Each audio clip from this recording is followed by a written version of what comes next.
Yo, petit tuto aujourd'hui pour apprendre à charger une lipo. Mais en même temps, on va en profiter pour en apprendre plein à leur sujet. Par exemple, on va apprendre à les caractériser. On va voir qu'effectivement, une lipo peut être fragile. Si on ne l'entretient pas correctement, c'est la durée de vie qui peut partir en chute libre.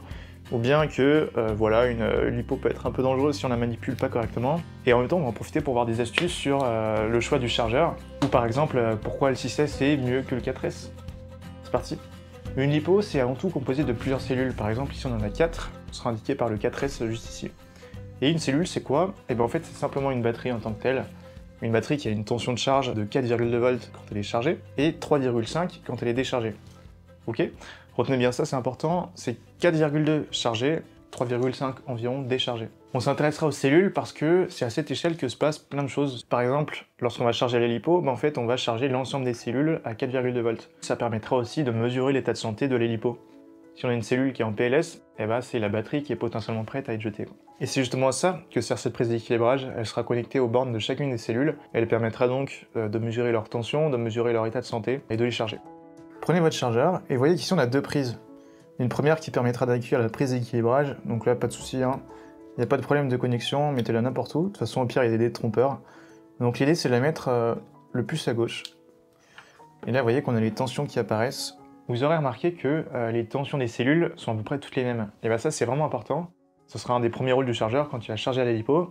Il va faire monter les tensions en même temps jusqu'à atteindre 4,2 volts pour chacune des cellules. Et pareil, après un vol bien énervé, si vous mesurez la tension des cellules, vous verrez qu'elles sont à peu près au même niveau.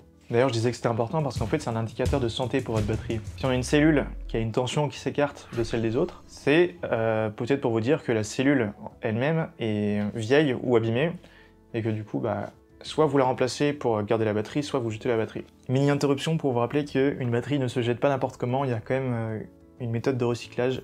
Là vraiment, il y a plein de tutos là-dessus, je vous conseille d'aller en voir un. Mais voilà, ne jetez pas vos batteries chargées à la poubelle, c'est vraiment ce qu'il ne faut pas faire.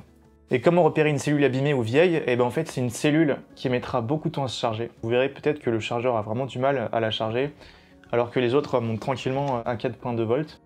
Si cette cellule a du mal à monter et en même temps chauffe à la charge, c'est peut-être mauvais signe. Et si pareil, du coup, après le vol, vous voyez que la cellule est totalement déchargée par rapport aux autres, si vraiment il y a un déséquilibre qui se forme, même constat, la cellule est peut-être à jeter. On a aussi un indicateur de mauvaise santé rien qu'en regardant la lipo. Par exemple, ici, je vois que la cellule est gonflée et très molle. Ça, c'est clairement un indicateur de PLS. Et dans la lipo, elles sont connectées en série, c'est-à-dire que, en fait, elles se tiennent la main. Et si la lipo est chargée, chacune des cellules aura 4,2 volts. Et en se mettant aux extrémités, on aura la somme des tensions, donc ici 4,2 x 2. Naturellement, donc, plus on aura de cellules dans la lipo, plus la tension max pourra être élevée, et plus on aura de punch dans le drone. D'ailleurs, effectivement, là j'ai un drone qui est designé pour du 4S. Déjà, si je lui mets une 6S, les systèmes électroniques risquent de cramer. Et ensuite, si je lui mets une 3S, en fait, les moteurs, eux, sont designés pour fonctionner avec une certaine tension. C'est-à-dire que la vitesse de rotation au maximum dépendra de la tension de la lipo. Et si je lui mets une 3S, la vitesse de rotation sera beaucoup plus basse, et donc j'aurai beaucoup moins de vitesse et moins de punch. On a une deuxième information sur la batterie, c'est la capacité. Elle est donnée ici, par exemple ici j'ai une batterie de 450 mAh. Et en bref, ça veut dire quoi? Plus on a de mAh dans une batterie, plus elle pourra procurer d'autonomie. Mais en contrepartie, elle sera plus grosse et plus lourde. Par exemple ici, voilà, j'ai la 450, et ici j'en ai une qui fait le triple, 1500. Là j'ai deux lipos qui sont similaires, sauf que celle-là fait 200 mAh de plus que celle-ci. C'est un test que je vais me faire, je pense que je pourrais gagner genre 30 secondes, mais je risque de perdre en agilité, donc effectivement c'est un compromis à faire entre l'autonomie et l'agilité. Concrètement, ça veut dire quoi le milliampère-heure? En fait, un appareil électronique, pour fonctionner, va consommer du courant en ampères. Et imaginons que cet appareil utilise cette batterie pour s'alimenter.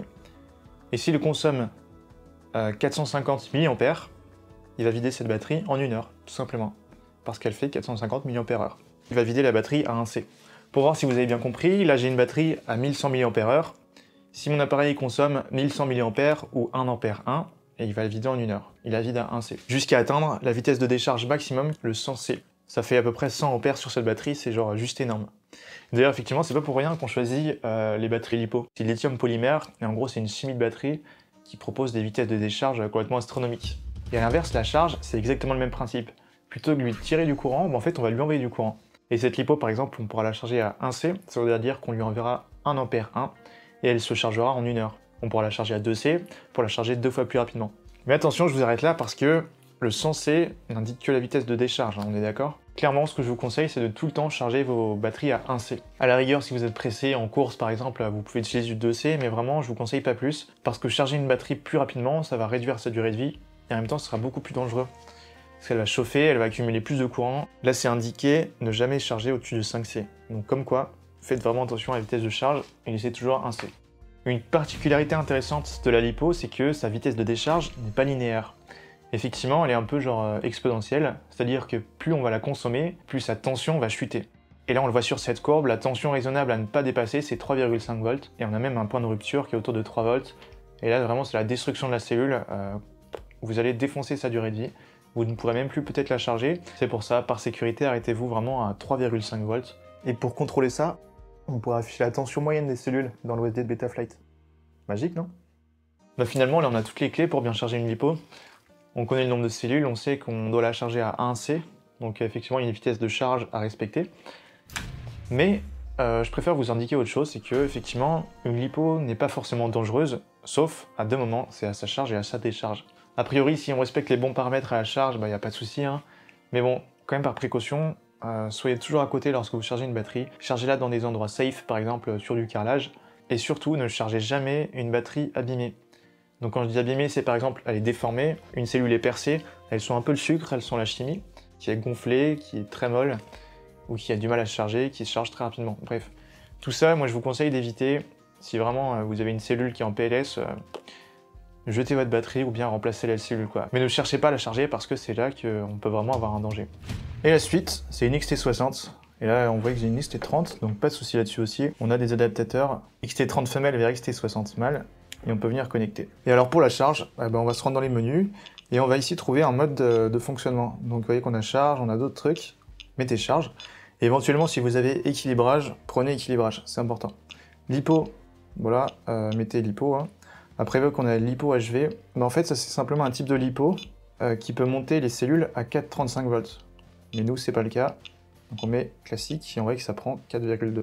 4S, a priori c'est détecté automatiquement, mais assurez-vous que c'est le bon. Puis ici c'est notre vitesse de charge. Vous voyez que je suis sur une lipo de 650 mAh, donc pour charger à 1C, je vais devoir mettre 650 mA, soit à peu près 0,6 A. Ici on va mettre 0,6 A, et on peut démarrer.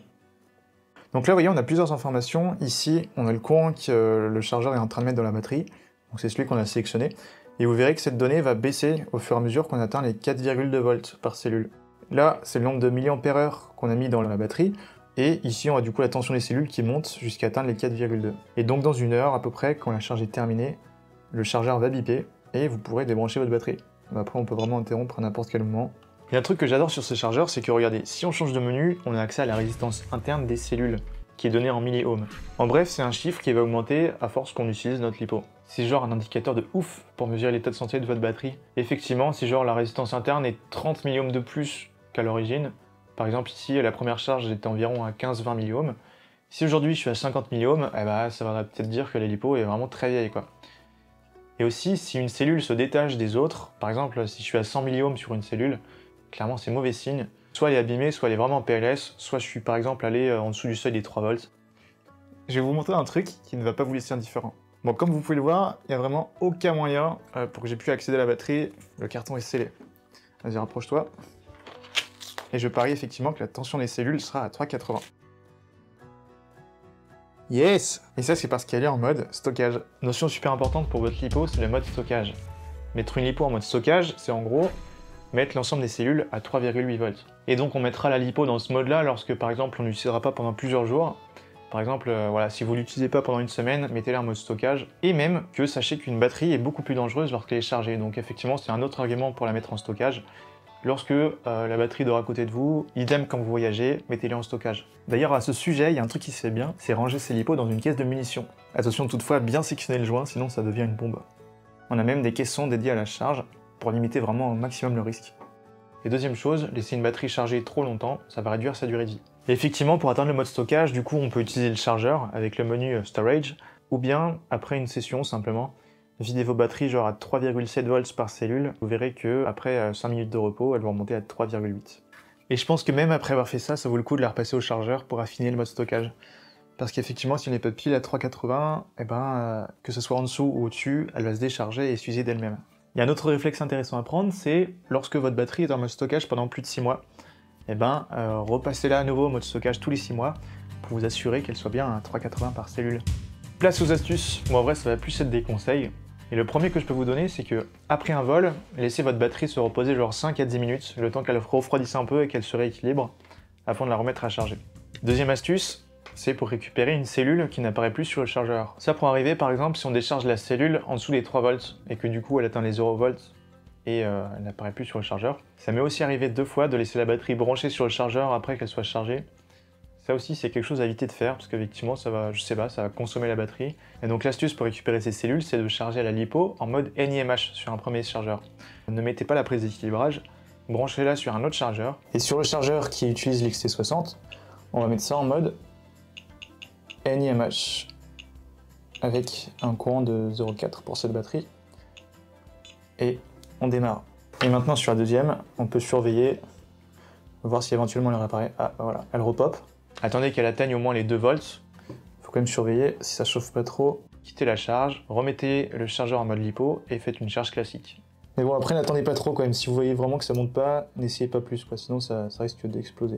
Troisième chose, les LiPo ne sont pas des batteries à mémoire de charge. On pourra interrompre la charge en plein milieu, on pourra faire un vol avec une batterie à moitié chargée, ça pose pas de problème. Ça n'impactera pas la durée de vie de la LiPo. Aïe aïe aïe, les parallel boards. En soi, c'est un concept magique, mais ce que je peux vous conseiller, c'est de proscrire ce genre de truc si vous utilisez des grosses batteries. A priori, ça fonctionne bien pour les batteries de KineWhoop, mais effectivement, plus les batteries sont grosses, plus ce truc peut être dangereux parce qu'il suffit de faire un truc de travers pour que tout parte en fumée. Et c'est déjà arrivé. Donc vraiment, voilà. Je vous conseille d'éviter ça, même si en soi, le concept est sympa parce que du coup, ça permet de charger plusieurs batteries en parallèle avec une seule sortie. Personnellement, je vous conseille de privilégier une sortie égale une LiPo. Après, moi, ce que j'ai fait du coup pour charger plusieurs batteries en parallèle, c'est de m'acheter plusieurs chargeurs. On a aussi des chargeurs à plusieurs sorties, bref. Évitez juste les parallel boards. Autre notion intéressante, c'est la notion de puissance en watts. La puissance, en gros, c'est une tension en volts fois un courant en ampères. Et si on charge cette batterie à 1C, donc c'est-à-dire environ 1 ampère, la tension sera environ de 22,2 volts.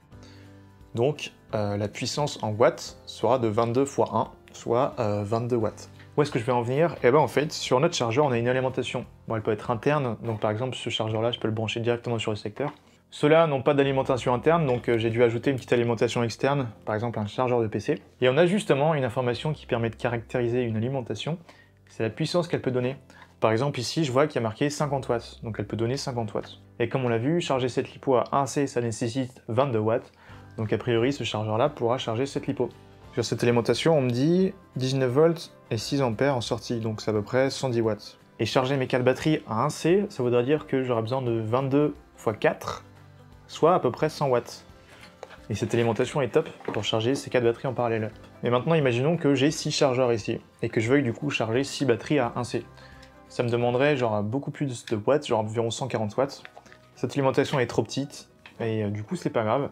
Je peux recharger ces batteries en parallèle, mais du coup à une vitesse de charge un peu plus lente, genre à 0,8 C. Finalement, quand vous choisissez une alimentation, assurez-vous qu'elle soit bien dimensionnée pour ce que vous voulez, ou au pire, réduisez la vitesse de charge. Ça fonctionnera aussi à la décharge parce que en fait, le drone, lui, va consommer du watt aussi pour fonctionner.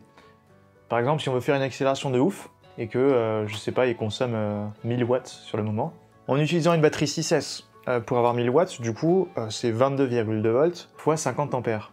Alors qu'en utilisant une 4S, ce serait 14,8 volts x 70 ampères. Voilà, finalement, vous l'avez compris, pour avoir la même puissance, on va utiliser plus de courant sur une 4S que sur une 6S. Et ça, c'est justement un argument qui fait qu'une 6S sera mieux qu'une 4S. Parce que pour une puissance équivalente, on consommera moins de courant. Et justement, tirer beaucoup de courant, ça fait chauffer la LiPo, et donc ça l'use un peu plus vite. Et autre chose, vu qu'on est limité en vitesse de courant sur une batterie, ici c'était 100C, et bien la seule donnée qui nous permet de gagner en puissance, c'est la tension. Donc c'est pour ça que plus on a de cellules, mieux c'est, parce qu'on pourra plus facilement monter sur les hautes puissances. La vidéo touche à sa fin, j'espère vraiment qu'elle vous aura plu, et qu'elle vous aura appris plein de choses. Si c'est le cas, n'hésite pas à liker et à commenter la vidéo. Et vraiment, abonne-toi si c'est pas fait. En tout cas, voilà, ça me ferait vraiment super plaisir. Maintenant, chargez safe, et puis à la prochaine. Ciao!